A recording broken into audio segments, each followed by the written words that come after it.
Je voulais commencer par ce qui se passait autour de l'Iran, parce que les développements s'enchaînaient à toute vitesse.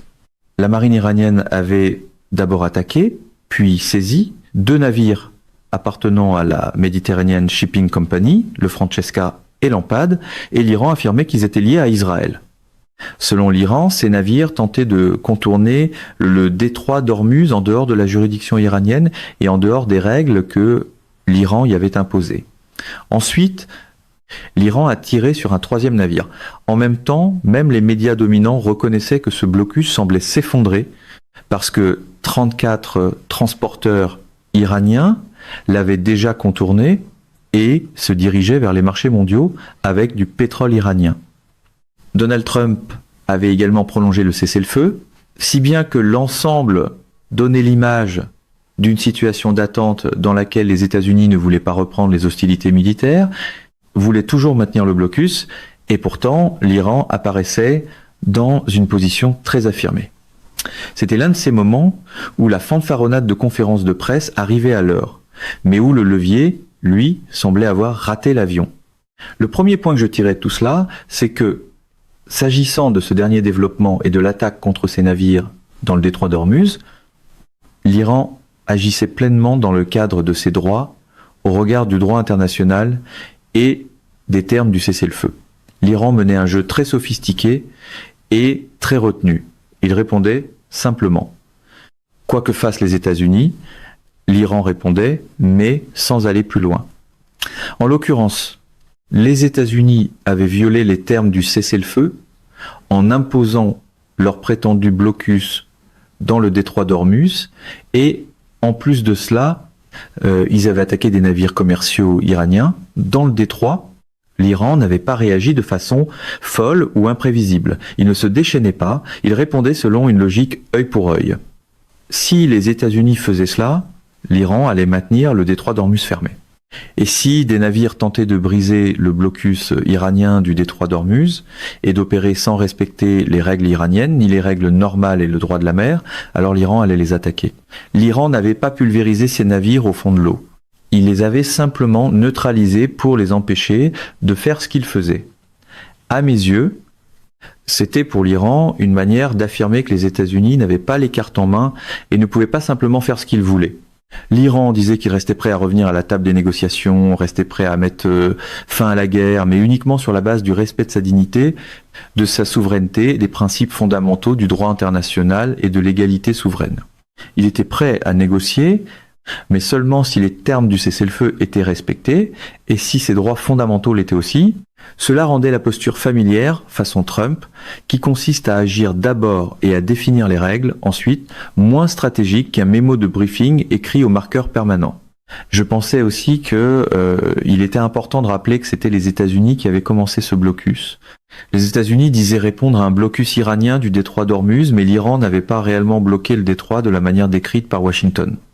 Techniquement, l'Iran disait qu'il allait réguler le flux du trafic selon un nouvel ensemble de règles établies en raison d'une guerre, et, à toute fin utile, l'Iran avait une bonne raison de le faire, parce qu'il avait posé des mines marines et fortifié ses eaux territoriales pendant que les États-Unis et Israël le frappaient activement, et pendant que les États-Unis avaient déplacé dans la région une masse considérable d'actifs navals dans le but de frapper l'Iran. Il était logique que l'Iran prenne le contrôle du détroit d'Ormuz pour des raisons de sécurité. Littéralement, les navires devaient être escortés dans le détroit d'Ormuz, sinon ils risquaient d'exploser. C'était un vrai problème. Puis, le détroit a dû être fermé à cause du blocus américain. Les États-Unis ont d'abord arraisonné des navires, et ce n'est qu'ensuite que l'Iran en a saisi 2 et en a attaqué un autre en réponse. Washington continuait pourtant à parler comme si renommer le premier geste suffisait à effacer le fait que c'était justement le premier geste. Ce que je trouvais particulièrement frappant, c'était toute la mise en scène autour du cessez-le-feu. Le cessez-le-feu initial avait expiré. Trump a d'abord parlé d'un cessez-le-feu à durée indéterminée, puis il est passé à 3 à 5 jours en attendant une proposition iranienne. Il affirmait aussi que l'Iran était divisé et que c'était pour cela qu'il ne s'était pas rendu à Islamabad. Mais au même moment, les réseaux sociaux étaient remplis de plaisanteries sur J.D. Vance et l'équipe de Trump, y compris Kushner et Witkoff, censés attendre à Islamabad une délégation iranienne que l'Iran lui-même répétait n'avoir aucune intention d'envoyer. On avait l'impression que toutes les 10 minutes, l'Iran disait à ses propres médias qu'il n'avait aucun projet de participer à des pourparlers avec les États-Unis tant que le blocus ne serait pas levé. C'était un message très clair. Il y avait donc clairement deux camps disant des choses totalement différentes et agissant de façon totalement différente. Ce qui ressortait encore davantage, c'est que le camp américain, habituellement connu pour parler fort, intimider et bousculer les autres, semblait se comporter autrement.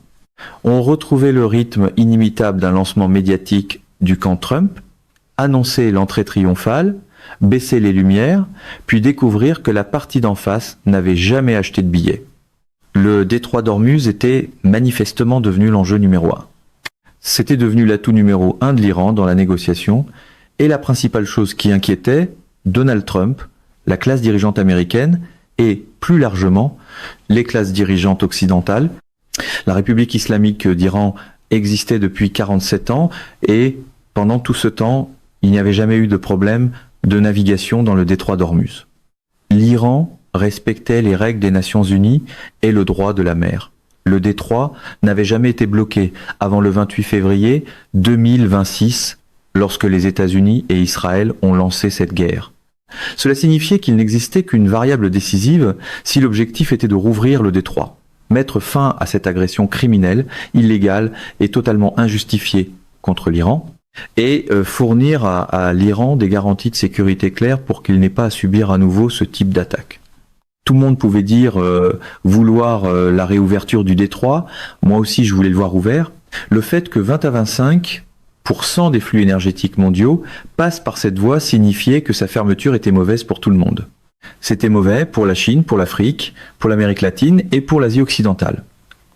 Mais la seule vraie clé pour le rouvrir, c'était la fin de l'agression contre l'Iran. C'était gênant pour le scénario habituel, favorable à Trump parce que les slogans circulent vite, mais les pétroliers, eux, continuent d'obéir à la géographie. L'idée selon laquelle l'Iran lui-même serait divisé ne résistait pas non plus à l'examen. Tout le monde pouvait voir ce qui se passait. Depuis le 28 février, depuis 50 nuits, ou quel que soit le nombre exact de nuits, les gens étaient descendus dans les rues de Téhéran et de toutes les grandes villes iraniennes. Le peuple iranien apparaissait plus uni que jamais. Il n'y avait pas de problème d'unité de ce côté-là. Israël et les États-Unis avaient essayé de briser le régime iranien. Ils pensaient pouvoir obtenir un changement de régime, d'abord par une tentative de coup d'État le 2 janvier, puis par l'assassinat de Saïd Ali Khamenei, mais cela avait échoué. Ce qui existait désormais, c'était une direction politique, une direction militaire et une population totalement unie pour défendre leur pays, leur souveraineté, leur indépendance et leur dignité. La division n'était pas en Iran, la division était à l'ouest. Personne ne voulait vraiment assumer cette guerre. Tout le monde reconnaissait qu'il s'agissait d'un désastre. Peut être que si cela avait réussi en 1 à 3 jours, peut être que si la soi-disant frappe de décapitation avait fonctionné et qu'un régime client avait été installé en Iran, alors les démocrates, les Européens, le Canada et l'Australie auraient suivi. Mais l'échec fait fuir. Cette agression était devenue un échec total. L'Iran avait joué une partie stratégique brillante. Il avait remporté le premier round sur le plan militaire et s'il devait y avoir un second round, tout portait à croire qu'il le gagnerait aussi. Il gagnait sur le plan diplomatique, économique, stratégique, tactique. C'est pour cela que le camp américain semblait chercher désespérément une porte de sortie qui ne ferait pas apparaître l'échec comme aussi désastreux qu'il l'était réellement. Tout le spectacle autour de J.D. Vance, qu'il parte ou non pour Islamabad, qu'il soit destiné à s'y retrouver seul pendant qu'Arakchi et les autres ne viendraient jamais, tout cela reflétait la désunion du côté occidental, du côté américain, du côté israélien. L'Iran, lui, paraissait uni. Il y a peu de choses plus révélatrices qu'une machine alignée sur Trump essayant de vendre du contrôle tout en cherchant visiblement la sortie la plus proche. Cette désorganisation se voyait dans toute la période qui a précédé l'expiration du cessez-le-feu. Les États-Unis ont continué à faire circuler l'histoire selon laquelle l'Iran envoyait une délégation à Islamabad, puis cela ne s'est pas produit, et l'Iran a répété qu'il ne parlerait pas tant que le blocus ne serait pas levé. Les États-Unis, notamment à travers J.D. Vance et d'autres autour de lui, ont transformé les négociations en production théâtrale. Il y a eu des annonces disant que les Iraniens étaient en route pour Islamabad. Puis, à mesure que le temps passait, des fuites affirmaient que l'avion avait fait demi-tour, qu'il repartait désormais vers Washington, qui avait une réunion d'urgence. Tout cela révélait une désorganisation complète et peut être une profonde insatisfaction face à ce qui se passait réellement. L'Iran, en revanche, avait été direct tout du long, pendant la guerre comme pendant la période de cessez-le-feu. Il était resté fidèle au terme du cessez-le-feu, tout en répondant à l'agression permanente du blocus de manière dure, directe et puissante, affirmant même davantage son contrôle sur le détroit parce que les États-Unis étaient devenus obsédés par ce blocus. C'était le genre de chorégraphie qui fonctionne surtout quand personne ne demande si l'acteur principal est vraiment monté sur scène. Cette obsession disait en elle-même beaucoup de choses. D'après certaines informations, plus de 30 navires avaient quitté l'Iran dans les 24 heures précédentes, transportant du pétrole vers les marchés mondiaux. C'était déjà devenu une constante pendant le blocus. Certains navires avaient été interceptés ou refoulés, mais beaucoup d'autres étaient passés. Le blocus n'était donc pas particulièrement efficace, mais les États-Unis s'y accrochaient quand même fortement. J'y voyais au moins deux raisons. D'abord, cela permettait à Trump d'avoir le sentiment d'agir. C'était du Trump classique. Pas des échecs en 4 dimensions, peut être plutôt des dames en 4 dimensions ou du poker en 4 dimensions. Si l'Iran le bloquait, alors lui bloquerait l'Iran. Cela lui permettait de mettre en scène sa capacité d'agir et de projeter une image de contrôle, alors même que c'était l'Iran qui tenait réellement la situation. Il voulait donner l'impression qu'il avait les cartes en main, alors qu'il était évident que c'était l'Iran qui les avait. Ensuite, du 28 février jusqu'aux environs du 10 ou du 12 avril, lorsque les États-Unis ont imposé leur prétendu blocus, il existait encore une liberté de navigation dans le détroit d'Ormuz, mais cette liberté était limitée aux pays qui n'attaquaient pas l'Iran et ne soutenaient pas l'attaque. Les navires américains ne pouvaient pas passer, et cela était légitime.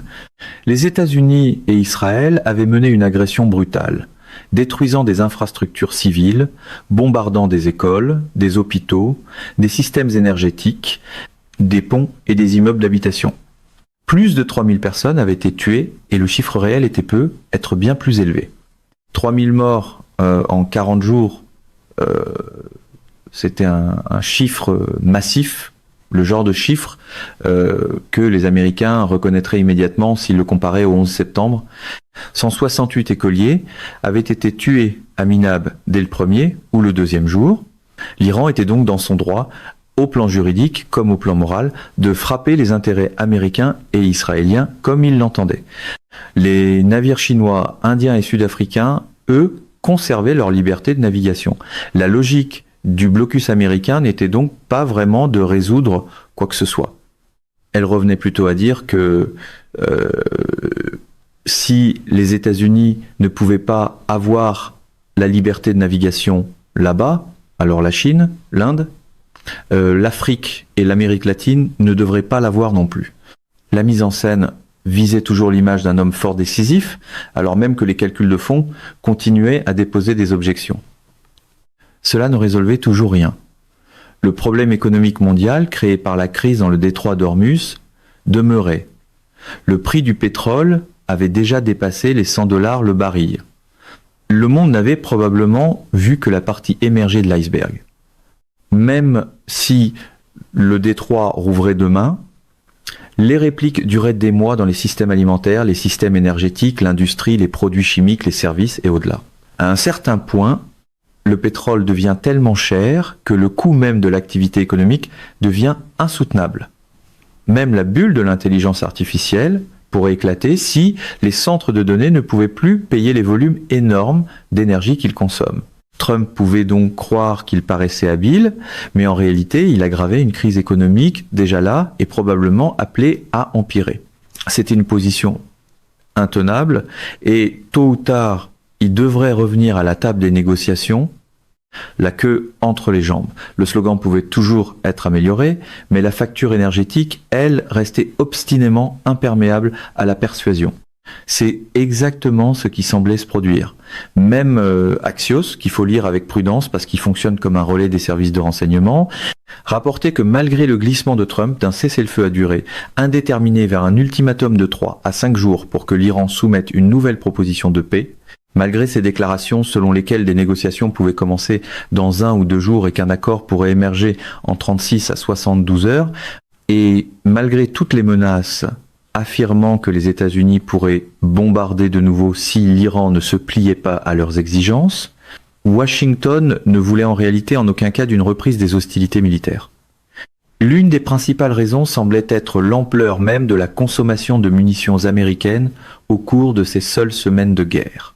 Le Center for Strategic and International Studies, en s'appuyant sur des données du Pentagone, rapportait que les États-Unis avaient utilisé 45% de leurs missiles de frappe de précision, 50% de leurs intercepteurs THAAD, 50% de leurs missiles de défense aérienne Patriot, au moins 30% de leur stock de Tomahawk et au moins 20% de leurs JASSM et autres munitions à longue portée. Ces chiffres étaient peu, être même prudents, parce que les États-Unis ne révèlent jamais l'ampleur réelle de leur stock. Mais même en restant prudents, c'était énorme. 5 ou 6 semaines d'hostilité active contre l'Iran avaient consommé une quantité stupéfiante de capacités militaires. Reprendre la guerre dans ces conditions ressemblait à un pari majeur que les États-Unis ne voulaient pas prendre. C'est généralement le moment où le camp Trump redécouvre l'art ancien de paraître triomphant tout en reculant soigneusement devant sa propre échéance. Ce que ces chiffres me disaient, c'est que les États-Unis n'étaient pas du tout en bonne position pour relancer la guerre. S'ils avaient utilisé 50% de leurs intercepteurs en 40 jours, alors pouvaient-ils tenir 40 jours de plus? Mais rien n'indiquait que l'Iran aurait besoin de s'arrêter après 40 jours supplémentaires. Entre-temps, l'Iran avait utilisé ces 2 dernières semaines pour reconstruire son infrastructure de défense, et les drones et missiles iraniens étaient bon marché, rapides et faciles à produire. À l'inverse, il faudrait des années aux États-Unis pour reconstituer leur stock d'intercepteurs et remettre sur pied leur système de défense aérienne. Le fait d'avoir brûlé la moitié de leur système THAAD, qui sont censés être les défenses antimissiles les plus avancées du monde, était particulièrement grave, parce que ces systèmes avaient été développés dans le cadre plus large de la campagne destinée à contenir et encercler la Chine. Ils étaient installés en Corée du Sud, au Japon et à Guam, dans le cadre de la logique des premières et deuxièmes chaînes d'îles, et de la préparation d'une future guerre ouverte contre la Chine. Si les États-Unis avaient déjà consommé une part aussi importante de cette capacité, alors ils avaient sérieusement affaibli leur aptitude à projeter leur puissance en Asie de l'Est, qui constitue l'un des fondements de leur stratégie mondiale pour les 10 ou 20 prochaines années.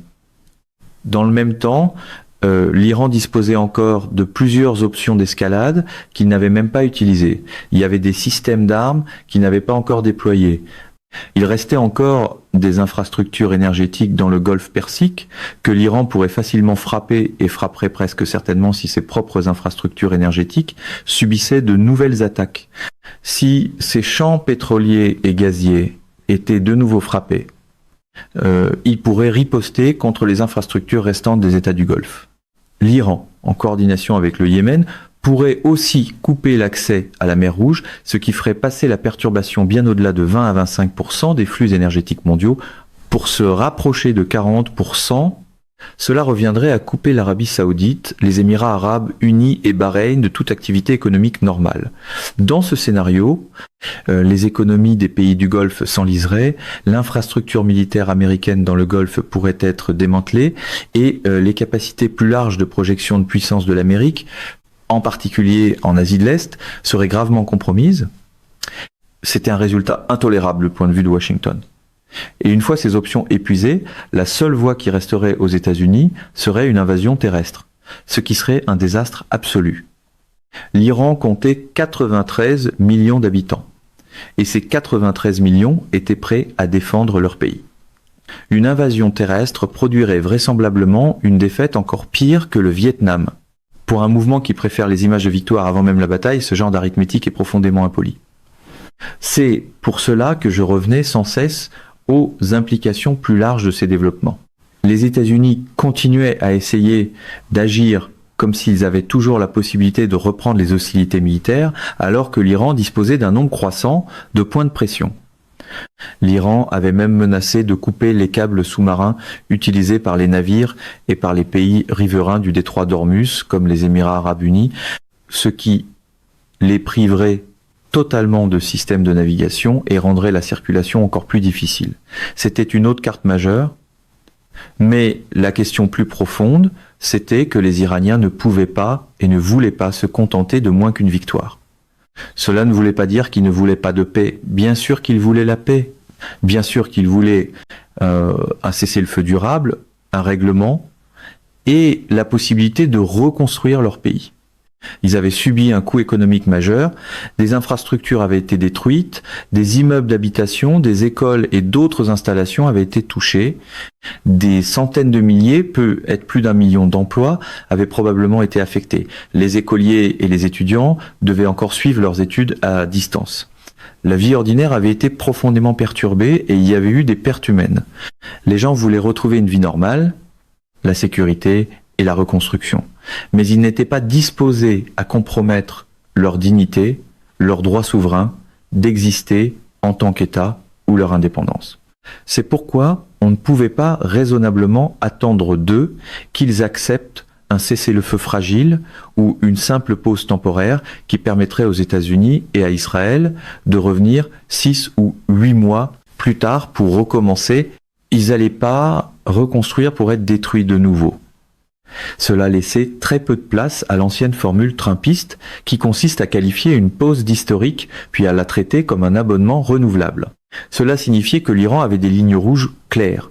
Il lui fallait des garanties solides qu'il ne serait plus attaqué de cette manière.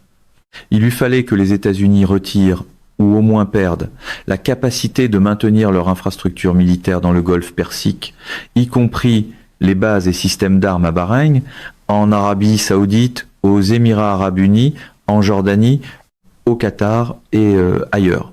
Il fallait aussi une forme de garantie internationale, que ce soit par l'intermédiaire des Nations Unies, de l'Organisation de coopération de Shanghai ou en coopération avec la Russie ou la Chine. L'Iran aurait aussi besoin de réparations. Il lui faudrait savoir qui peut garder le contrôle du détroit d'Ormuz. Il lui faudrait aussi des garanties concernant le Liban et le peuple palestinien. Il n'existait pas de compromis réel sur ces points, parce que l'Iran détenait les cartes, il se trouvait en position de dicter les termes d'un cessez-le-feu durable. Le vrai problème n'était pas ce que voulait l'Iran, mais de savoir si Trump, J.D. Vance, Witkoff et Kushner pouvaient emballer ces gains iraniens d'une manière qui les ferait passer pour une victoire américaine. S'ils pouvaient vendre cette illusion aux plus crédules, alors peut être que la guerre pourrait s'arrêter pendant que l'Iran préserverait son indépendance, se reconstruirait avec des réparations et verrait s'ouvrir une voie au Liban, à Gaza et en Cisjordanie. Mais la position de l'Iran, elle, ne paraissait pas négociable. Il est difficile de vendre une retraite comme un coup de maître, à moins que le public accepte d'avance de ne pas regarder la carte.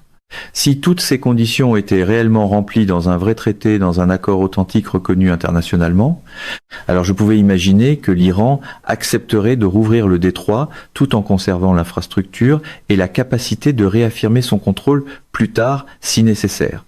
Il n'aurait peut-être plus besoin d'escorter chaque navire, mais je pensais aussi que l'Iran comprenait parfaitement que les États-Unis ne satisferaient probablement pas toutes, ou peu, être même aucune, de ces conditions.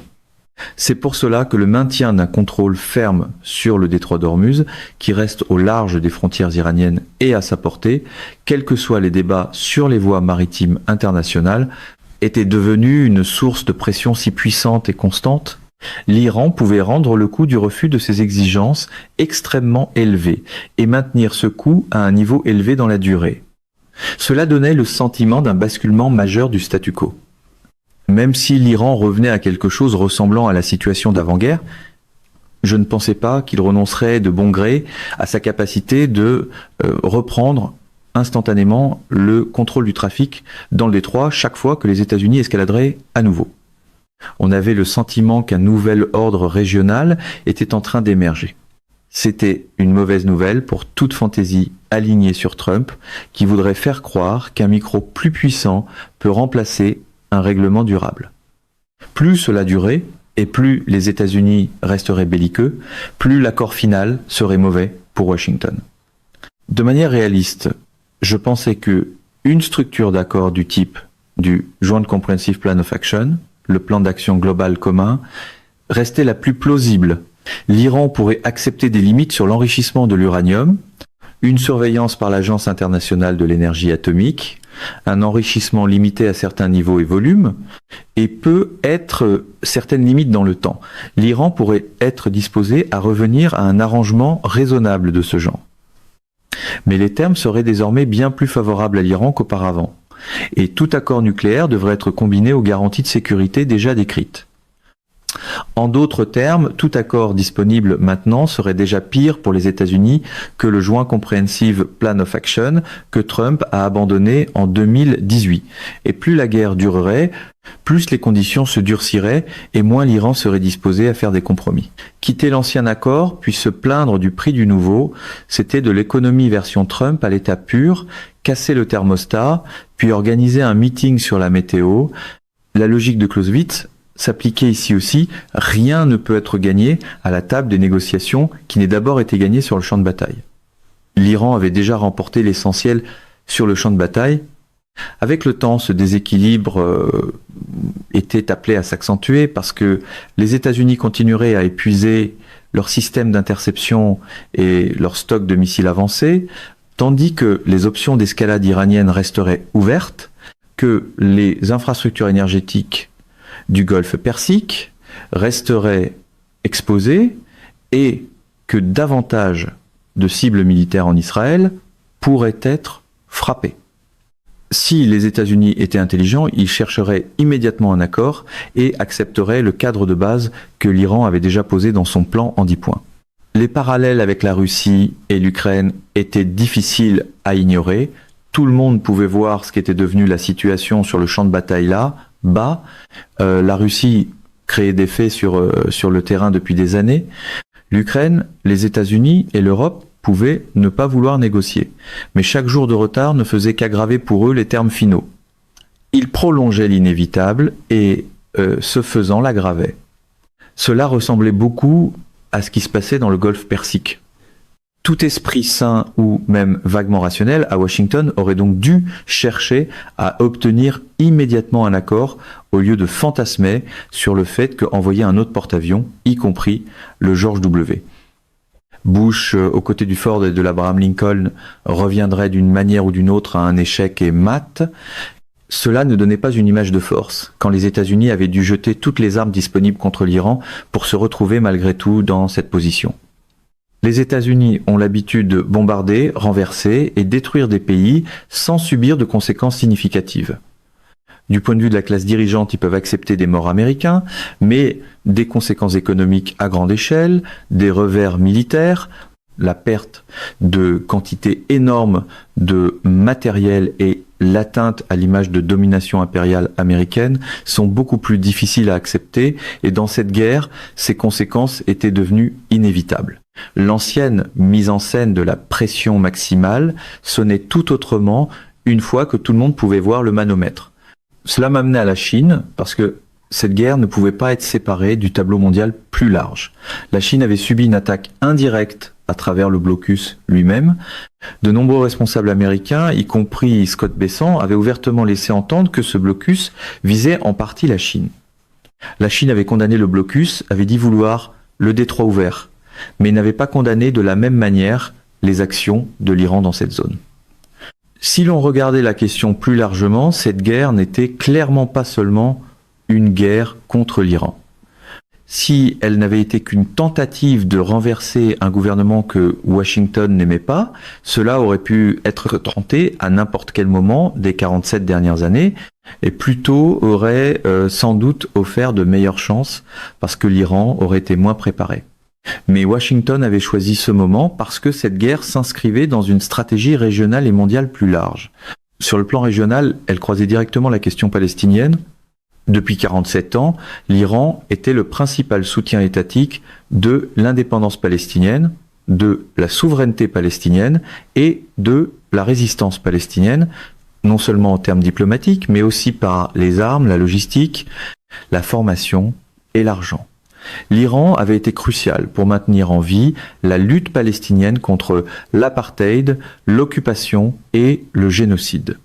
À l'échelle mondiale, la guerre s'inscrivait aussi dans la campagne plus large contre la multipolarité et surtout contre la Chine.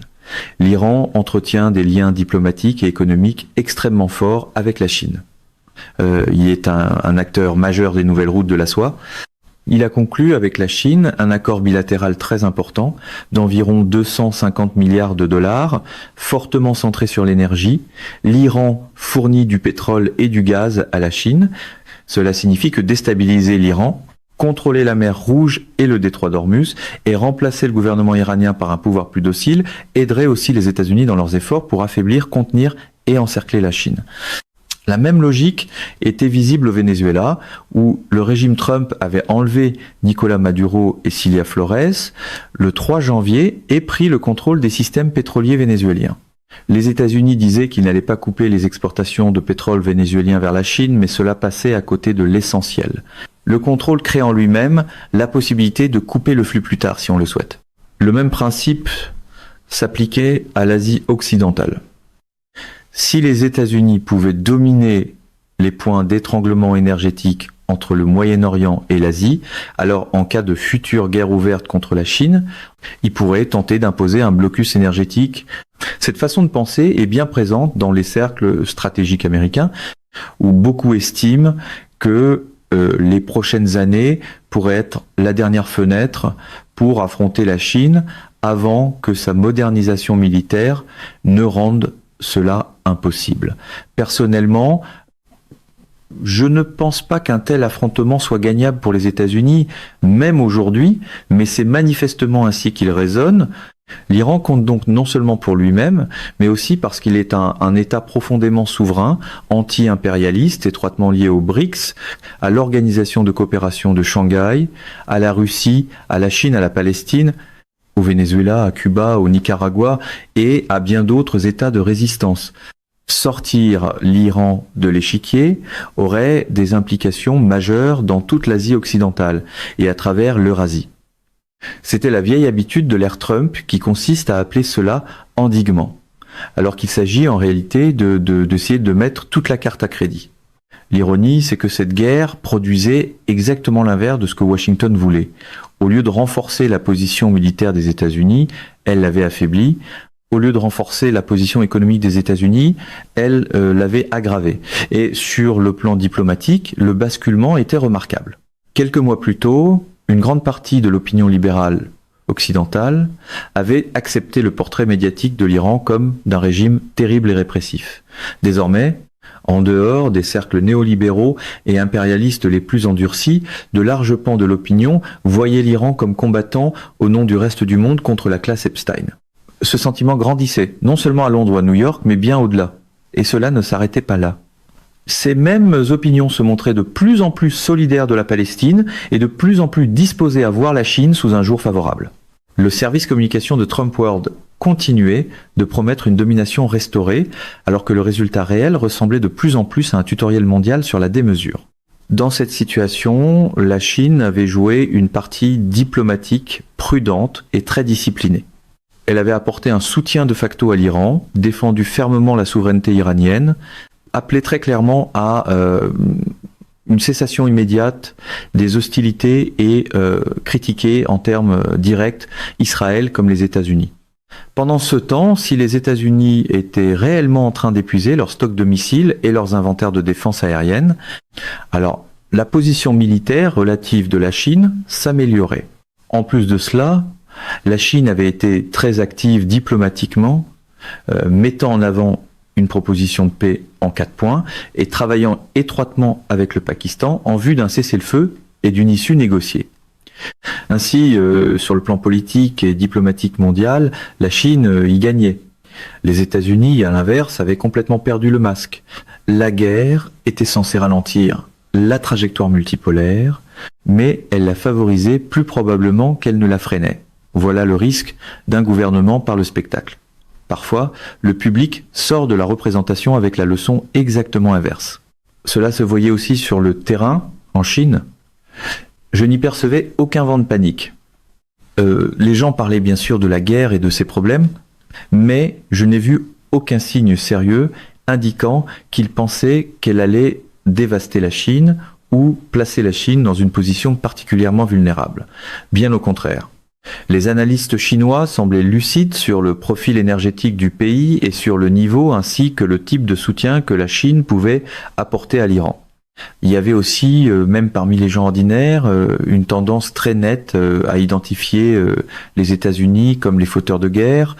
Cela ne faisait que renforcer l'idée que les États-Unis eux-mêmes glissaient davantage vers un statut d'État paria et que leur position réelle était plus fragile que beaucoup ne le supposent encore. Les États-Unis ont toujours une armée énorme et une grande économie, mais sous cette image, leurs fondations paraissent de plus en plus instables. La Chine, elle, ne semblait pas ébranlée. Elle paraissait confiante. Et l'Iran avait clairement bénéficié du soutien chinois, reconstruisant des voies ferrées et des infrastructures endommagées en un temps frappant de rapidité, presque à la manière chinoise. Une autre dimension de tout cela qui me paraît très importante est ce que les théoriciens chinois ont longtemps décrit comme la zone intermédiaire, un concept qui remonte aux années 1950 et qui a été particulièrement associé à Mao Zedong. Cela désigne des pays comme la Grande-Bretagne, la France, l'Allemagne, le Canada et l'Australie. Des États capitalistes riches, voire de petits impérialismes, mais toujours dominés et soumis à la pression des États-Unis pendant la guerre froide, et surtout jusqu'à l'effondrement de l'Union soviétique, ils ont largement accepté le leadership militaire, politique, économique, diplomatique et sécuritaire des États-Unis dans le cadre d'un prétendu ordre fondé sur des règles. Ils n'étaient pas des partenaires égaux, ils acceptaient simplement un système dirigé par les États-Unis et en échange recevaient quelques miettes de la table. Mais la base matérielle de cet arrangement s'est érodée.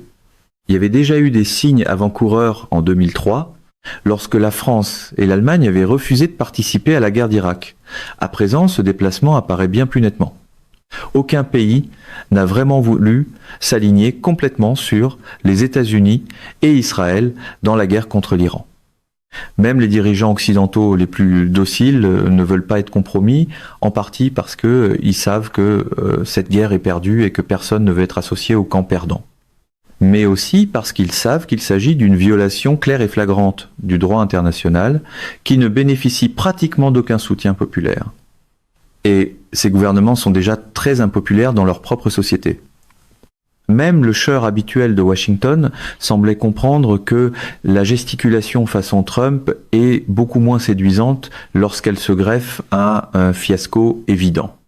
Cela compte parce que les gens n'achètent plus les anciennes justifications morales. Les États-Unis avaient l'habitude d'habiller leur guerre du langage des droits humains, de la liberté, de la démocratie ou de l'anticommunisme. Les justifications de Trump sont plus minces et plus grossières. Il peut invoquer l'arme nucléaire, mais peu de gens croient vraiment cette rhétorique quand l'Iran a un décret religieux contre les armes nucléaires depuis des décennies et qu'il est attaqué par de véritables puissances nucléaires. Le masque est donc tombé. Les gens savent que cette guerre concerne le pétrole, le gaz, l'hégémonie et la domination. Ils ne veulent pas y être associés. La Chine, à l'inverse, apparaît à beaucoup d'États, comme le camp qui agit dans le cadre des règles des Nations Unies, des principes d'égalité souveraine et de coexistence pacifique, des normes de l'Organisation mondiale du commerce et comme une puissance économique, politique, diplomatique et militaire stable. C'est un pays qui compte une population à revenu intermédiaire d'environ 500 millions de personnes, susceptible d'atteindre 800 millions au cours de la prochaine décennie, ce qui en fait un marché immense. C'est pour cela que des dirigeants d'Espagne, de Grande-Bretagne, de France, du Canada et d'Australie se rendent à Pékin. Ils voient où va le monde. Ils peuvent ne pas aimer cela idéologiquement, et ils peuvent y arriver à reculons, mais ils sont tout de même attirés vers la réalité de la multipolarité. Une fois le masque tombé, le scénario favorable à Trump n'avait plus grand-chose à offrir en dehors du volume sonore, et le volume sonore remplace mal la crédibilité. Cela laisse les États-Unis et Israël de plus en plus isolés. Et cela pose une question pour les États-Unis eux-mêmes. Existe-t-il au sein du parti républicain ou du parti démocrate, quelqu'un ayant l'intelligence, l'imagination et la vision stratégique nécessaires pour adapter les États-Unis à une réalité multipolaire, pour rechercher un accommodement avec la Chine, avec la Russie, avec l'Afrique, avec l'Amérique latine et avec l'Asie occidentale. C'est la voie que des gens comme Jeffrey Sachs montrent depuis des années, mais j'ai de sérieux doutes sur le fait qu'au sein de ces deux partis, quelqu'un soit seulement capable de commencer à emprunter cette route.